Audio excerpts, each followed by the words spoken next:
여러분, 전세 제도를 없앤다.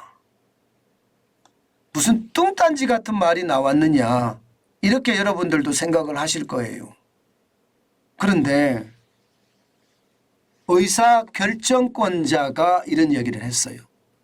여러분 이거 한번 보세요. 수명이 다한 전세 제도에 대한 근본적인 개편 작업에 들어가겠다. 이렇게 이야기한 사람이 국토교통부 장관인 원희룡 장관입니다. 쉽게 말하면 전세 제도를 없앤다는 이야기인데, 야, 저는 이것을 보면서요, 사실은 굉장히 충격을 받았습니다. 제가 집 살 때를 생각을 해보면요, 제가 옥탑방에 처음에 월세로 살다가 거기 이제 전세로 바꾸고요, 그리고 돈이 이제 직장을 생기면서 돈을 벌으니까 다가구 주택에 전세로 들어갔습니다. 그러다가 결혼을 하면서 빌라에 어떤 전세로 갔습니다. 그리고 나서 이제 아파트로 옮겼죠. 이게 주거사다리가 말입니다. 옥탑방에서 다가구에서 빌라로 그리고 아파트로 이렇게 저는 갔단 말입니다. 그 와중에 대부분이 전세였고요. 죽도록 노력했습니다. 이 전세금을 마련하기 위해서 말입니다. 내가 이자를 안 줘도 되니까 내가 번 월급을 고스란히 이게 저축을 해서 전세금을 계속 늘려가는 방법, 이게 주거사다리의 핵심이었거든요. 근데 원희룡 국토교통부 장관은 이런 이야기를 해요. 저는 이것을 보면서요, 현실을 제대로 직시하지 못하는 것이 아닌가, 저는 이런 생각을 해봅니다. 무슨 얘기냐고요? 지금 전세 시장을 대혼란으로 이끈 것은요, 이 임대차 3법입니다. 임대차 3법. 계약갱신 청구권제. 기존에 2년 단위로 계약하던 것을 4년에 계약하게 만들었고요. 전월세 상한제. 4년 동안은 올려도 5%만 올려라. 그리고 전월세 신고제. 계약 후 30일 내에 신고해라. 내가 확인하겠다. 이거거든요. 이 임대차 3법의 핵심은요, 시장 논리가 아니라 규제라는 것으로 계약을 강제하는 겁니다. 이것은 사회주의 입법 중에서도 핵심이라고 저는 생각이 들어요. 규제 그리고 계약을 강제한다는 것. 이것 때문에 전세 시장에 대혼란이 온 거거든요. 왜냐하면 이 때문에 전세 가격은 2년 단위로 하다가 4년 단위로 하면 당연히 집주인 입장에서는 전세 가격을 높이겠죠. 당연히 높입니다. 4년 만에 이제 계약을 해야 되니까. 전세 가격이 올라가면 집 가격은요 올라갑니다. 집가격이 올라갈 수밖에 없습니다. 그래서 문재인 정부 기간 동안 집값이 폭등했던 거예요.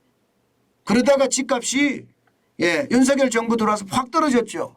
그 바람에 전세 가격은 올라가 있는데 집값이 떨어져서 깡통 전세가 나오기 시작을 했고요. 이게 역전세입니다. 게다가 갭 투자를 했던 사람들이 이게 전세가 떨어지니까 돌려줘야 되는데 돌려주지 못해서 전세 사기가 터진 겁니다. 전세 시장의 대혼란은요, 전세 제도라는 것도 있지만 임대차 3법이 그 중심에 있다는 이야기입니다. 그러면 이게 전세 제도를 없앤다는 이야기를 할 것이 아니라 임대차 3법을 개편해야 된다는 이야기가 더 먼저 나와야 된다는 이야기죠. 물론 원희룡 장관은요, 전세 제도를 없애겠다 이렇게까지 이야기는 안 했습니다. 예를 들어서 에스크로 계좌를 도입하겠다.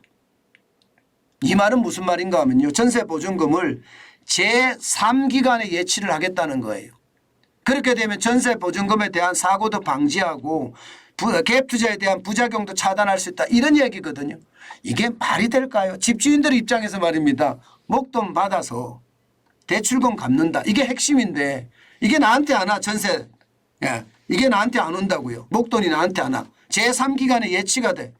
그러면 여러분, 집주인 입장에서는 전세를 할까요? 월세를 할까요? 당연합니다. 월세를 하겠죠.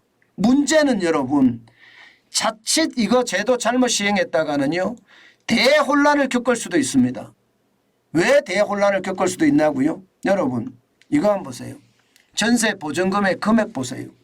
2022년 기준으로요 1058조 3천억 원입니다. 어마어마한 규모예요.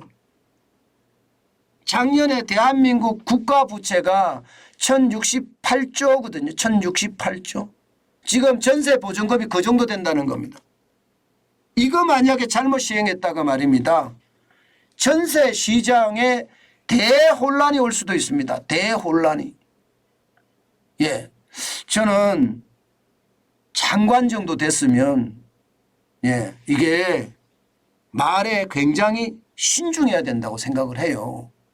원희룡 장관 똑똑하고 예, 대단한 사람이다. 저는 그렇게 생각합니다. 예, 그렇게 생각합니다. 그런데 말입니다. 똑똑하고 천재라는 사람들이 자기 어떤 생각에 빠져서 실수하는 경우가 있거든요. 저는 이런 실수하지 않을까 두려운 거예요. 이런 실수하지 않을까. 전세 제도라는 건 시장 자체도 어마어마하게 클 뿐만 아니라 이거 잘못하면 큰일 난다는 거 시장을 잘 보고 판단해야 됩니다. 게다가 말입니다. 여러분 전세자금 대출 잔액도 보세요. 적지 않습니다.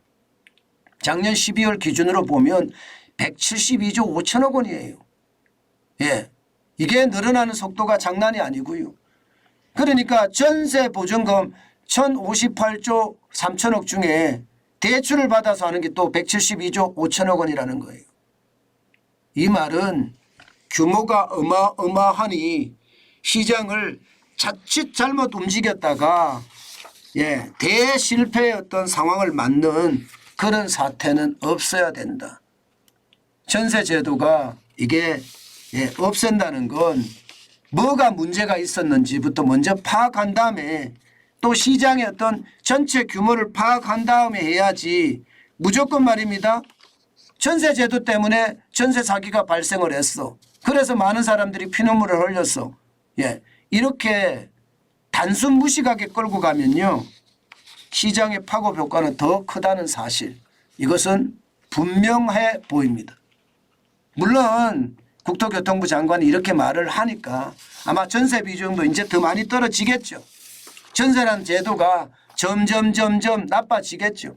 2019년에 59%였던 서울권 전세 비중이 앞으로 30%까지 낮춘다. 이런 얘기까지도 나오는 걸 보면 야, 정책을 저는 잘못 시장을 짚은 것은 아닐까.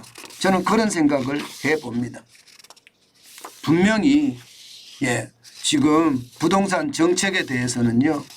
굉장히 고민하고 또 고민해서 신중하게 발언을 해야 된다는 것 다시 한번 말씀드립니다. 장관이 말 한 번 잘못하면 시장의 분위기는 확 달라질 수 있다는 것. 우리는 이미 문재인 정부 때 경험을 했습니다. 제발 시장에 영향을 미치는 최악의 발언은 삼가해 주시기 바라겠습니다.